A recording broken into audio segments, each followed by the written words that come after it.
Well, hello, everyone. Welcome back to another episode of Help Talk. You've got me, your co-founder of Helpopedia, Laurel and Mears, Dr. LL, and my co-founder, Phil Vetrano over here, Planning and Vision, who focuses on helping youth trying to make those decisions. What happens after high school? And together with Helpopedia, we help youth and all of those around them figure out what can we do to lift Generation Next and get them ready for this uncertain and chaotic future.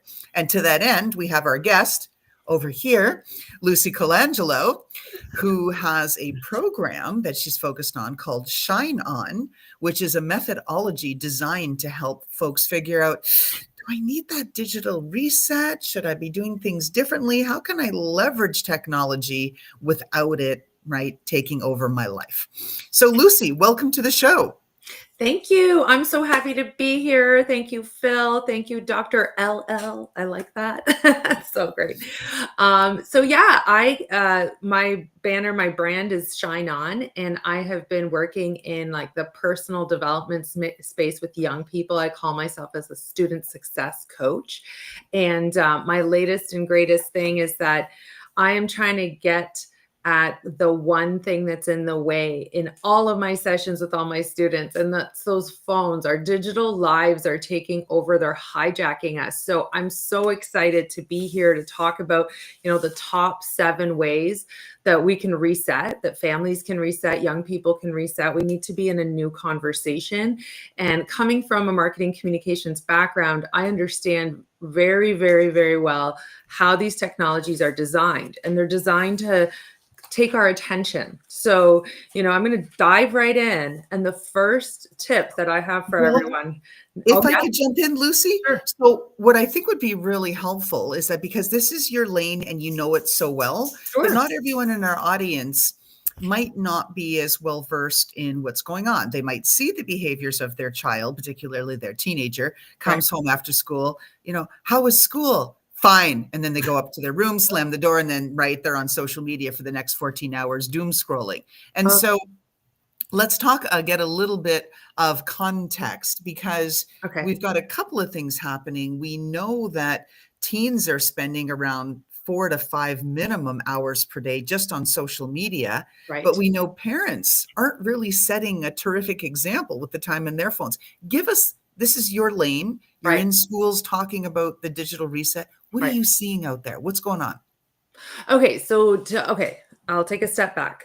The landscape, the way that things are structured, it's actually in the hardware and in the design of your phone. Like I'll just pick up my phone for a second. The front, you've got that selfie camera. And I think people forget that it's always watching you. And if you don't know why you're being served certain ads and why is it so powerful? How does it hook us and keep us hooked? It's because it can see you. It's because it can see every little nostril flare, pupil dilation, twinge of the face.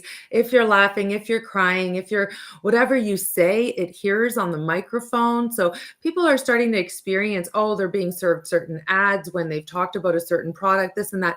This goes way beyond that. You are giving up your actual psychology, like your psychographics is what it's called, when they can see you and they can see your reactions to every piece of content, every piece of news media.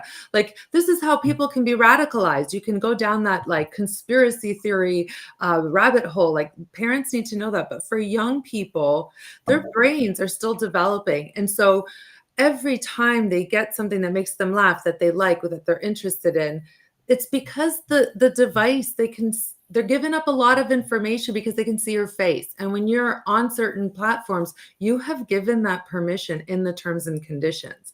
So when we're talking about why are we so hooked, we're hooked because we're giving it up. Like in the interaction, we're giving up a lot. And so then when content is being served to us, it is not being served out of the goodness of their hearts because, you're curious about a topic and you're trying to learn something. You may think so because the content is, informative, interesting, entertaining, whatever that might be. But what it really is that they're figuring out how to hold your attention. So we'll get into that when I get into my top 7. That's a big one for me. And that's the issue, is that people don't understand the power of that engaging in these platforms, what's really going on is that your brain is being mapped. Like your personality, your thinking, your values, what you think is important, what you're curious about, all the things, you're giving all that up just by what you're being entertained by. And what you think is innocent is not, you may think that it's inconsequential or doesn't come with any sort of ramifications or consequences, but it does. It can shape and influence how you think. It can even go as far as how you vote. I mean, it's so many things, but that's why people forget that baked into the hardware design is that selfie camera watching you all the time. The microphone's right there, hears and sees and is the algorithm is getting the data, the information, and absorbing and processing what you're experiencing, all of it. It can see right down to what word you're at in a sentence that you're reading on a post, and what happened with your pupils and what happened with your possible wrinkly nose or something like that. You're reacting, you're giving up a lot is what I'm saying. So that's the lay of the land. And that's what's happening with our young people. That's why they're so hooked. That's why it's so powerful, because it knows you. Well, plus then there's that added dimension of AI. You look Yes. at what's happening there now, where people think that they're interacting and they're even becoming confused. It feels like a real relationship, Right. but it's not. And then, of course, the ability of the technology to learn rapidly. I mean, they are large language models, and that's Right. what they do, is constantly learning and evolving based on all the data that's being collected in the interactions. So Right. they start modeling back to fit you, and then our teens are so vulnerable. So AI Yeah. is just extra on social media and hardware and all of that. But let's Yeah, go ahead. on that point, I do want to just say something. The intention of these social medias is to actually monopolize your time. They want to hold all of your attention. So their intention with the AI component specifically that you're mentioning, doctor, is the actual certain, I'm not going to speak like specifics, because all of them have this intention to hold your attention. Right. And many of them want to be your best friend and therapist. And that is what's going on in the background of how they're framing and shaping these things. They want you to feel intimate with it. They want you to feel a connection. They want you to feel a friendship and a bond. And they want you to replace real human connection and friendships and bonds with technology ones, with virtual synthetic ones. They're called synthetic relationships. And so thank you for bringing that up. That's a huge threat to our children's development. And that is what's growing on the horizon, and it's making the news, and there's things being done to regulate and protect our minors. And we need to be doing more. So I'm so glad it came up, because I don't know that I have it on my top 7. Well, that's okay. We've set the context. All Yeah. right. Now, the Mhm. whole thing is, now that we understand, at least, well, maybe at a superficial level, but that the scope of the problem and Right. that it's massive, right? I think we Right. can all agree, whatever the specifics are, Mhm. it's not going away, and it's not an easy thing to solve. So we've got to take steps. And so Right. let's get into the 7 steps, tips, ways that you've Let's do it. suggested that can help us help our teens or even younger folks, because I'm seeing 2 and 3-year-olds with their own freaking iPhones. It's just Yeah. Oh, madness. okay. So I'm dropping a statistic before I dive into number 1. So 47% of North America's toddlers own their own tablets. They have a Ah, dedicated tablet. It's really, really crazy. And I saw that news statistic come across the same week that I saw another one about optometrists having a nickname for this new phenomenon of diagnosing young children for needing glasses, for developing myopia, and the nickname is iPad eyes. Wow. So I'm so glad that came up too, because no, I mean, it's really crazy, the no. statistics that we're dealing with. And so it's like the digital babysitter and all the things. So like we really, really, really need to get back to really real live, like real life. That's what I call it. So like we need to reset our relationship and, really get clear on our values and what's important and what our needs are as human beings. Because I don't believe that the technology can replace these things, even though the tech billionaires are telling us, hey, make AI your best friend and all the things. So tip number one, reclaim your attention as your most valuable asset. People need to understand that their time is valuable, and being entertained and being on their phones. I hope that I've illuminated for people today why it's so powerful to understand that you're being surveilled. It's called surveillance capitalism.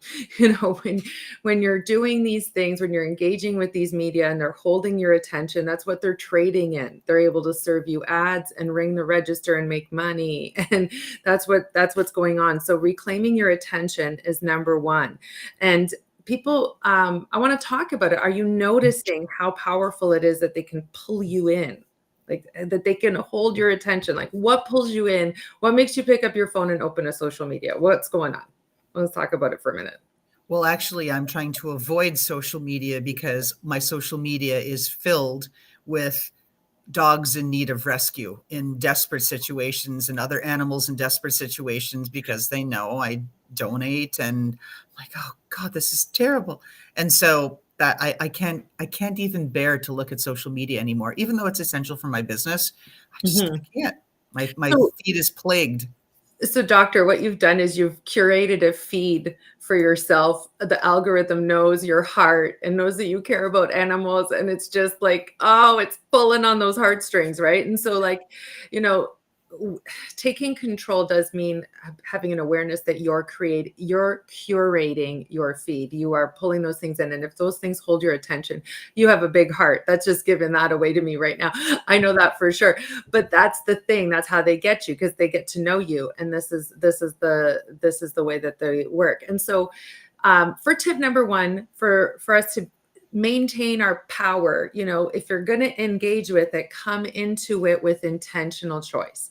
Like, don't come in just to passively be entertained and scroll, because that's like how you just lose your time and all the things. So reclaiming attention is a really important element, and in reclaiming our attention, we're moving away from this passive consumption into this intentional choice thing.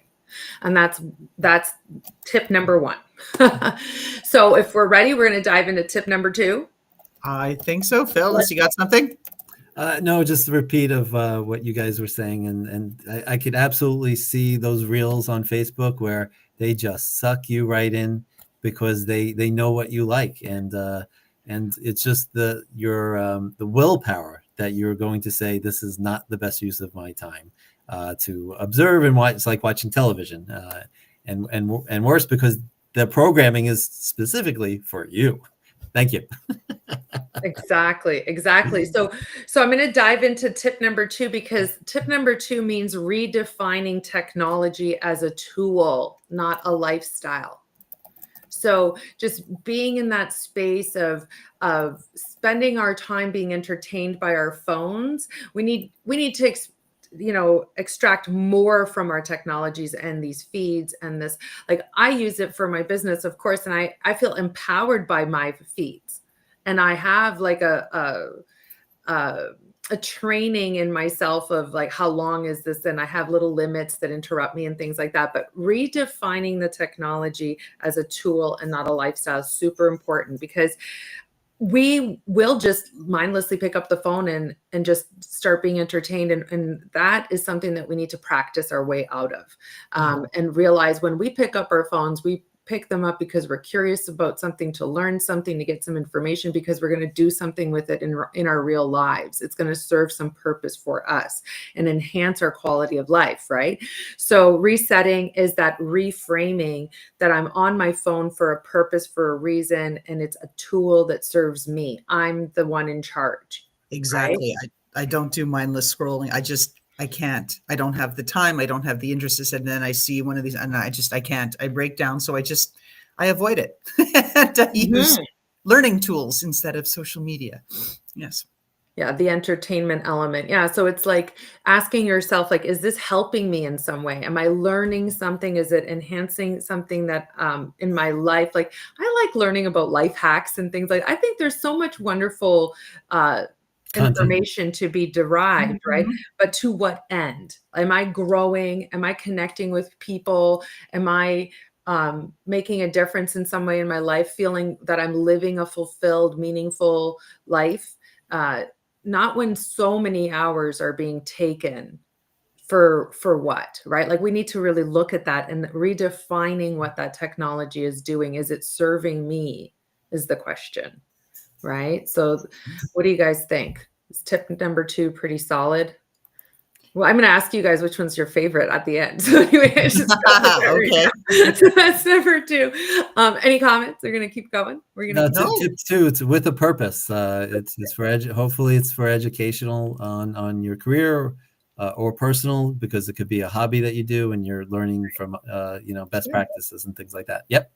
Sure. And I think that the point you made about having time limits, timestamps, whatever else, if you don't have that control, you should have those. Because one of the things, I'm just going to go sidebar for a second, but I think it's all related, is I have never seen so many children with black dark circles under their eyes. Mm-hmm. It's everywhere. Like at our age, okay, we've earned a few, right? There's been some sleepless nights and some nonsense in the decades we've been on this planet. But these kids that are 8 and 10 years old with these dark, dark, dark circles, and they just look so tired. And you're thinking, my God, what are you doing doom scrolling all night? Get off your phone. That's Like, right. why aren't the parents banning it? Take the phone. There's Cut the always internet. yeah. There are so many things. Oh, doctor. Yeah. Like, okay, I do these discovery calls, right? And I had a parent Okay. call in, book in, and she proceeded to share with me what goes on in her home. And it's a long conversation, but let's just say her sons were addicted to gaming. Okay. And so we talked about, like, I was saying, like, you're not really dealing with them right now because they're so sleep deprived, right? It's like trying to deal with somebody that's drunk, like they're intoxicated at the moment. They need to sober up, right? So I was saying that's my comparison. I am not a clinician. I'm not a doctor. Okay. But this is the comparison I have. And you need to deal with them when they're themselves and rested. So I said, we need to reclaim their sleep. Right. And she proceeded to put in the boundaries where the internet shuts off in her home. And I'm so sad to report this, but she was literally assaulted by her son in her sleep. Oh my goodness. Woken in her sleep at around 1 a.m. because her son was absolutely losing his mind that the internet was cut off at 11 o'clock at night, and he didn't last 2 hours, and he absolutely raped. She had to call the police. It turned into a thing. Like, this calling for me, it's a calling for me to be in this work and shifting away from marketing and all the things that I used to do, because this is literally affecting, like, the likelihood that young people will thrive in their adulthood. Like, this is not a way of growing up that's healthy, right? And so when you're talking about the bags under their eyes, like, yes, this is a very real thing for a lot of young people. And that example has to do with gaming, but it's the same with the social medias. There's kids that they can't put it down because their friends are online. And if all their friends are online, then nobody's sleeping. There's to what end, right? Like, it doesn't end. So it's really, really hard. It's very hard for young people. And that's why I'm wanting to share here today that the technology is that sophisticated and powerful. Our children are not developed to be strong enough to withstand how addictive and all the things that, like, we have to be stronger for them. And we have to impose these boundaries and these safeties. Like just a sound night's sleep is actually like a battleground for families. It is in my home. I'm a mom to a 16-year-old and an 18-year-old. And there are hard boundaries in this house, and they are slogged out every night. Okay. Like, I'm a broken record. They know who I am. They know what I'm about, but execution is a daily slog. And I'm here to tell all the parents that are listening right now, I'm with you. I'm in the trenches. This is happening to all of us. There's drama. I'm a step monster is what I call myself. I've got 2 stepchildren. Calling myself a step monster to remind them they got lucky, but that's a whole other story. And so as the step monster, we put the rule in until they were 18 that phones, so everything from random phone audits where we just get in, make sure we can still get in the password, they haven't changed it, any of that nonsense. We want to see what's going on with their last few posts, this, that, where. And then before bed, that's it. 10 o'clock, phones, you surrender your phones, internet's off, we kill the switch, no access, no cellular, no nothing, no phone. Now, would there be drama? Yes, there would be drama, but it's like, zip it. If you're going to keep up the drama, you're going to lose it all day tomorrow. What do you want to do? It's A or B. This is it. I love you surrender for your saying phone that. now That's or my lose it all word. day tomorrow. You used my word. It's like a code word, surrender. They have to surrender the device. That's a thing. I say that. So we're like right on the same page. There is one out with me, but that's like, that buys you 5 minutes. And that is if you're talking with your friends and making plans in real life, then I will give you 5 more minutes to land the plane, connect, tell them we'll talk in the morning. But like, that's the only time is if there's human interaction, real life plans of some kind. Like, I don't want to interrupt that stuff because I feel like technology can serve us, so that actually leads us into number 3, of the top 7. Number 3 is design your real life first, and tech fits in second. So when it's your real life first and the tech is serving you, then it is a worthwhile moment on your devices, whatever they may be, right? That's the whole point. We have innovated our way to this moment in history where we're so connected and we're so capable, and it's wonderful for so many reasons. I feel like this right now is kind of magical, I don't even know where you are in the world, doctor. I have no clue. But it's like, okay, we're doing it, right? Oh, well. Yeah. Exactly. Right. Make a left at Milky Way. In Right? another galaxy. It's so magical. I feel like technology like this is actually pretty cool, right? But anyway, so that's me. That's the one. So design your real life first is number 3, and like make sure that the tech takes second place, because you can have a healthy relationship with technology, and I feel like that's when you have the intention and you have a point. Like there's a reason for it, and having, like, for young people, mapping it out first, talking it out. Sometimes I ask my kids, hey, what are you doing? What's the strategy? What are you going on about? Like, what is it? Are we like learning something? Is it a creative thing? Connection? Is it human, like people interaction? What is it that it's helping you with? Sometimes it's, hey, I just want to calm down and I want to listen to a meditation. And it's like a nervous system thing. I'm like, brilliant. Like, listen to something on Spotify, whatever. Like, great, wonderful if that's what you're doing. So supporting your own intentions, that's number 3. So that one's a really juicy one. I'm going to move right into number 4, creating tech-free zones and rituals. So that one the kids really like when I talk about, well, I'm saying that kind of joking. They don't like when I talk to parents and say no phones in bedrooms, but this supports an earlier discussion about the sleep thing. And like you are born with a physiological, like you have a biology to take care of and you need your sleep. So the tech can't interrupt that. Like that's a priority 1 thing, that you get a full night's rest. So tech-free zones, I recommend the bedroom has to be one of them, especially into the night. And just like example, the doctor shared about, like, surrender the device. That's it. It's bedtime. That's the thing. A lot of times keeping devices in communal spaces in the home, having the kids do their whatever that they're doing on their devices in the family area and not isolated is super important, because you don't know what they're going to get into. And when they're with people, when human beings are in a room together, the energy is just different. It's unspoken, but it's different and it's healthier. So the likelihood that they go down a path of a certain kind of scrolling of a certain thing is less likely to happen just by literally the geography of where are you in the home when you're consuming it.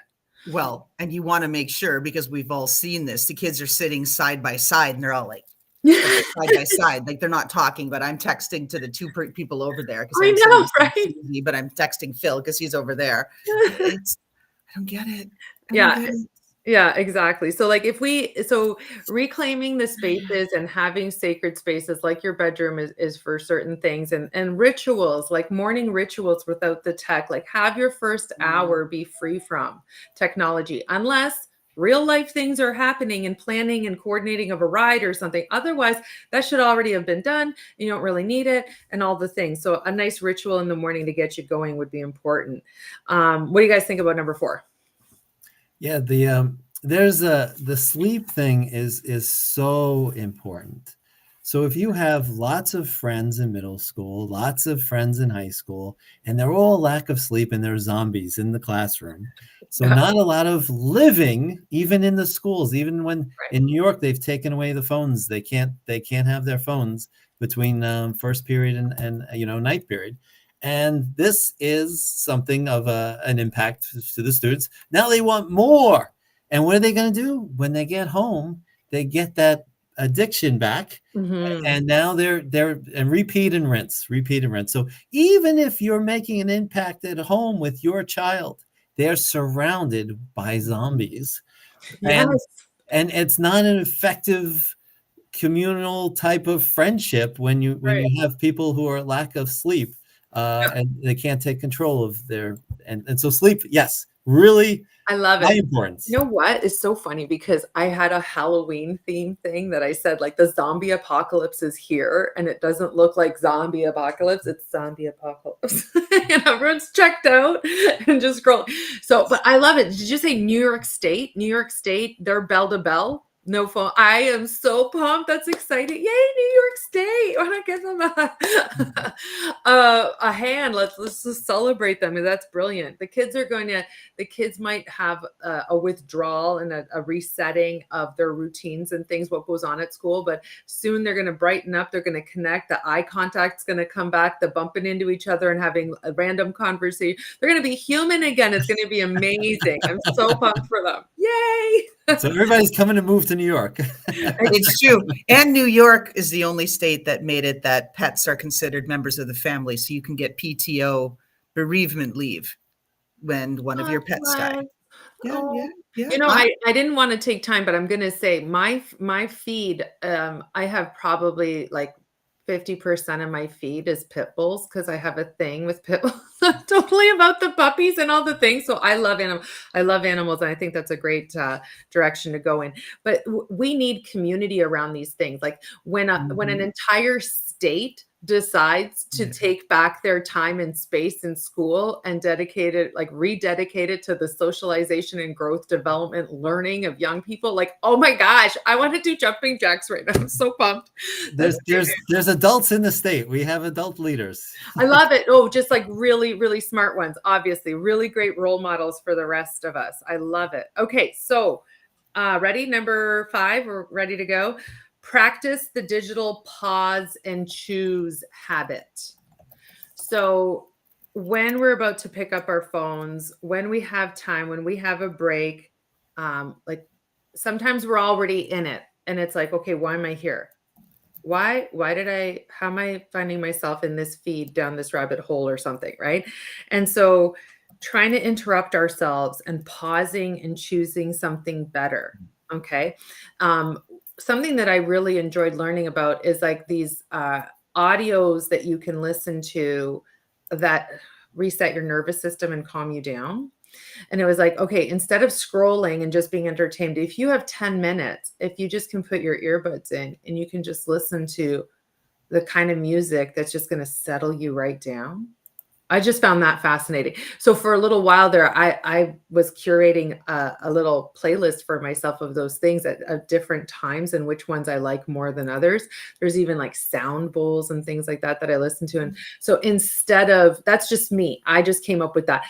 Like for myself, it was instead of scrolling, and I am still using the tech because I am probably by myself. Like when I'm dropping my kids off somewhere and it's 15 minutes in the car, am I going to scroll or am I going to? And now I've gotten into this, like, I'm calming my nervous system. I'm really enjoying this. So it's like this pause and choose what my habit's going to be. And you can choose different things, and you can choose things that help that still use technology, still use your phone or not, but something healthier, something that you're actually happy with, that helps you in some way in your life. What do we think about number 5 with the pause and choose habit? Well, it all comes to choice. Right. Right. Yeah. The being more intentional and coming up with something. We're very creative. Human beings are very creative. So whatever people come up with, I mean, once this is out there in the world, if you drop it in the comments, what are you doing if you have 10 minutes or 15 minutes and you're not going to just doom scroll? What ways are you using your technology? Because I love how creative people are. They come up some really good stuff. I mean, I have a friend that's always looking up recipes and then she actually does them at home. She goes and gets the groceries and does them. Well, this is what you have to do. Look at the success behind Duolingo, right? And we're supposed to talk, not supposed to talk about brands and that, but that's what they tapped into. Hey, only 15 minutes a day, you can learn a new language. So use Right. that 15 minutes productively. Or they have all these Right. AI courses and tools and things broken down and spend the 15 minutes learning about that. So, okay, enrich yourself, lift yourself up rather than drag yourself down feeling Right. less than after you scroll a bunch of social media and everybody's killing it. Everybody's a superstar, best-selling author. Everybody's thin, everybody's rich, everybody's fabulous, right? Right. Yeah. Yeah. Yeah. It's interesting that we're looking at it like that and having that conversation because this is naturally evolving into tip number 6, which is actually getting into real life sensory inputs. So I did the pause and choose habit. That was number 5, but number 6 is like real life sensory inputs. And that's because with the fact that, like, let's say the average amount of time that people in general are spending on their devices, 5 hours a day, they are actually not physiologically moving their bodies. Okay. And they're not experiencing, like, okay, going outside and getting fresh air and things that are so basic, exposure to the sun, like all these little things that help your actual biological body function healthier, better, the energy, all the things, right? So when we're not getting sensory inputs, even as little as like 10 minutes of going outside, like when I say, okay, I'm doing like drop offs and pickups and all the things as a mom, yeah, I should probably get out of my car and just go walk around wherever I'm waiting and come back to my car instead of anything to do with my phone, right? So these are the things I'm trying to learn as well and have new habits. I'm up in Canada, so winter is coming and it's like, okay, I mean, I go nowhere without my parka because it is that cold, but I have to get the right shoe wear. And instead of being in the car, just keeping myself toasty, I'll go get some fresh air and go around wherever I'm waiting and that sort of thing. So the real sensory inputs, like really understanding our bodies and what they need. Like, and I'm not just saying like I'm talking about nature and going outside. That's one thing, but like even just having a sketchbook with you and doodling, if that's your thing, like something else that engages your senses, something else that is like in the 3D world. And I think again, people will come up with some really amazing stuff to do in this kind of conversation. Just even if you have 10, 15, 20, take back your time, take back your space from the phone and do something that really helps your whole physical body. As you know, so that's something that we skip over because I think, forget that that's a lot of time. It's a lot of time that our devices are getting from us and those apps are getting from us. So what do we think about that? The real life sensory inputs. Yeah, so exercise is really important in life, and having at least a half hour a day. So just like the sleep thing, you gotta park that for, if your kids, 9 to 10 hours of sleep, and then when they exercise, they're, if they're not going to school, are they actively playing sports or getting out there and walking on the trails, whatever it is. And for the people in Canada, and when it's really really frigid out, what is the escape plan? Yeah. Exercise plan. I mean, we have indoor tracks and things like that, and you can just go walk in the mall or whatever. Like, there's really no excuse. I mean, you get a pretty good exercise just from shoveling your driveway or scraping your car off. But anyway, it's just all the things considered, we need those things. Like whatever that is, whatever. When we're talking about your senses, think about your senses and what is it that you could be doing that could be enhancing your life, how you feel in your body. That is tech, like unrelated to tech. just being a human being kind of thing. Excellent. Right. So that's number 6. And then I'm going to go right into number 7. And number 7 is like a bigger picture, like a zoom out, working on your own identity from the inside out, how you know yourself and understand yourself, what your needs are, who you're becoming, being active in your life in that framework. This one, the actual like identity building from the inside out, like that kind of thing. Young people that I coach, they get really fired up about. They get very excited about when I pour into them my own curiosity about who they are. And when it comes to getting our kids off their devices and into real life, getting them into themselves and where they're going, having something to look at on the horizon has been a brilliant way to engage them. And I make a joke when I talk with parents. I make a joke and I said, they're teenagers. They're like naturally saturated in narcissism. Like they're all about themselves. It's easy. Just get curious about who they are and they will love and thank you for it. And that's what they care about. Yes, because they're for the first time in their lives taking responsibility for who they're becoming and the direction that they're going in. So they're naturally needing to be that way. And we need to be taking that supporting cast member role of being curious and encouraging and telling them, hey, this is the game. This is the name of the game, is getting to know yourself, getting to know the world, getting to know what the possibilities are for your future, and then reaching for them. Like, so in Shine On, like in the method that I use, it's mindset, curiosity, and action. Mindset, curiosity, and action. So it's MCA all day. That's what I talk about with my students. And that's what I want to share with everyone here today. We need to be more curious about them. Just seeing them sitting there scrolling and they think that they're enjoying that time. They think they can make a case to us that this is important for them. We need to know better than that, and that there's better for them on the horizon when they go inward and do some self-discovery work and that sort of thing. And that's like the bigger picture of what I work on.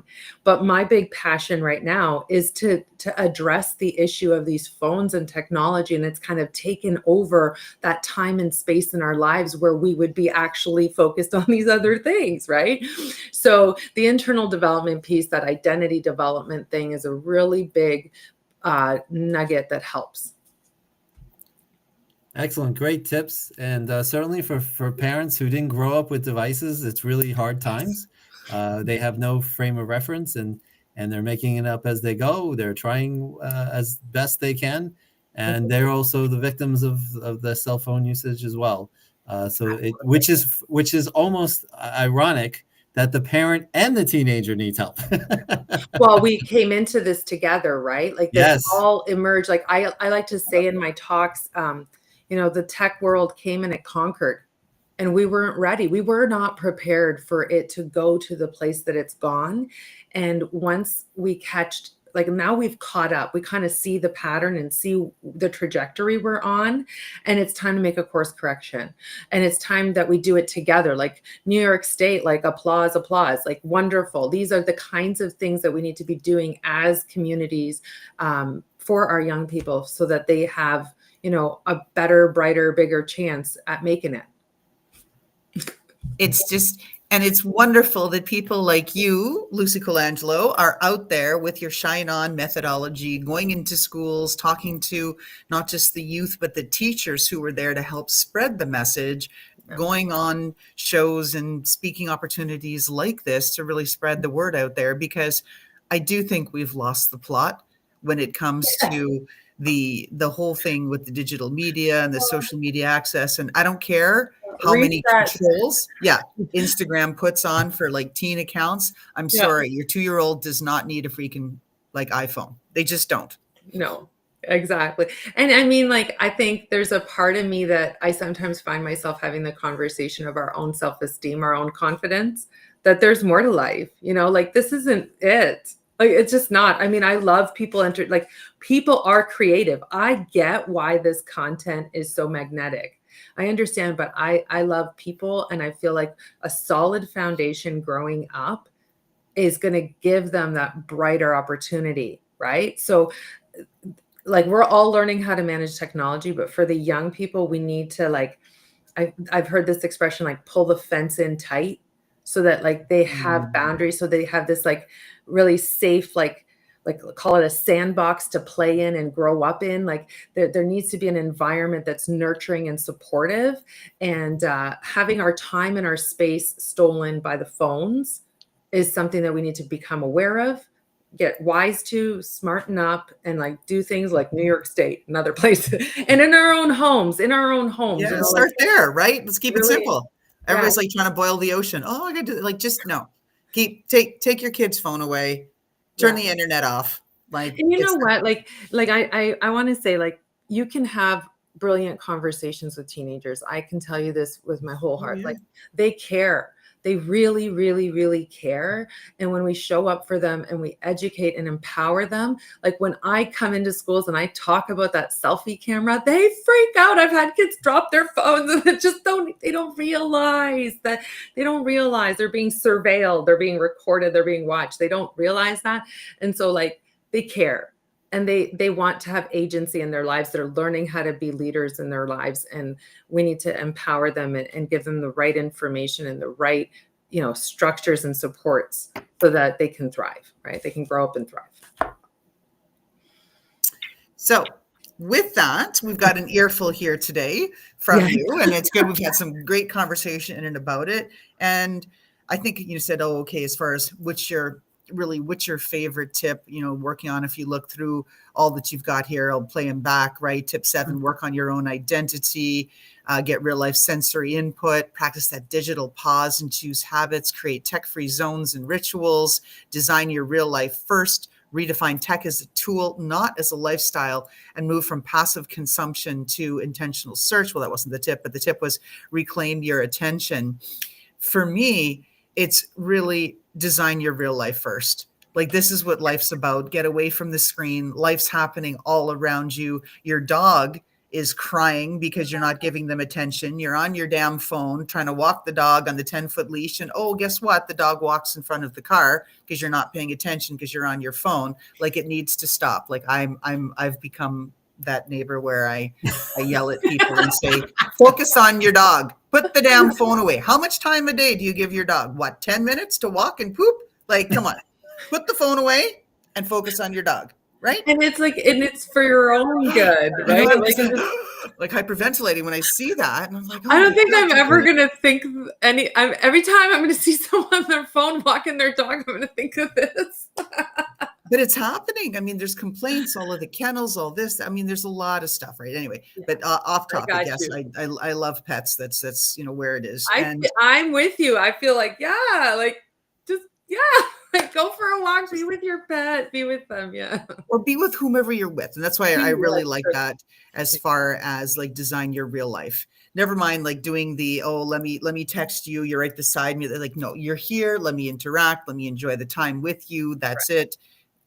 Anyway, I love it. I'm old school. I love it. Thank you, Dr. LL. Okay, so I was about to say Dr. Phil. Phil, do you have a favorite? I was leaning towards number 2 to ensure that you use it as a tool, not a lifestyle. I love it. Yes, that one's definitely. I mean, you know what? These kids, they grew up in this app era where everything just works. They don't remember like the dial-up and all the things. And remember how clunky these apps, they weren't apps before. Remember they used to be websites and stuff. So I sound like the dinosaur in the room telling this story. Oh, back in the day when we used to want to. Well, 10 years ago. Yeah, exactly. Right. Yeah. I know. They can't conceive of a world where like you're paying for minutes to be online. Like, you know, the dialogue. Anyway, like it's come so far, and for a lot of us, we don't understand that for them everything's just at their fingertips, and it's just always been like that for a lot of them. And so we need to give them grace and understand and be like, okay, yes, they're just like they're in this other era, and then what trajectory are we on if we don't have like a little bit of friction here? where you have to decide if it's serving you. And then when you go inward and start to reflect and think about what you see for yourself, you see for your life, your future, and that you have to have some awareness so that you can have some sort of direction. The young people care. I'm telling you, they care. And they just need adults to be more, more boundaried and like more guided, like what's really working here, and how do we succeed in this environment, right? Be the parent, not the friend. And with that, we're going to close it out, even though Awesome. parenting is not popular, right? You need to be the parent. That's Yes, that's what it is. Oh, more phone. than ever before. Give me your phone. Hand it over. I want it right now, Lucy. Get that phone. Yeah. Yeah, I was like, I gave a little bit of room there with the 5 minutes with the like real life thing, but I'm like, I can just feel like, yeah. Anyway, it's so true. It's so true. At the end of the day, there is like a hard line. Like we're raising. I like to tell parents, like, I'm for the thriving, powerful young person that launches into life, like know who they are, know some bits about the world, and they care about something and they're going after something. Like, this is what it's all about. That's what I'm all about. That's why I'm so excited. And thank you for having me. It's so great And to be thank you for being on the show. Get out there, Lucy, get on your mission and get kids and teachers and parents and stuff dialed in. A little bit is okay. A lot is not. Right? There it is. Digital reset. Shine on. Lucy Colangelo. Thank you.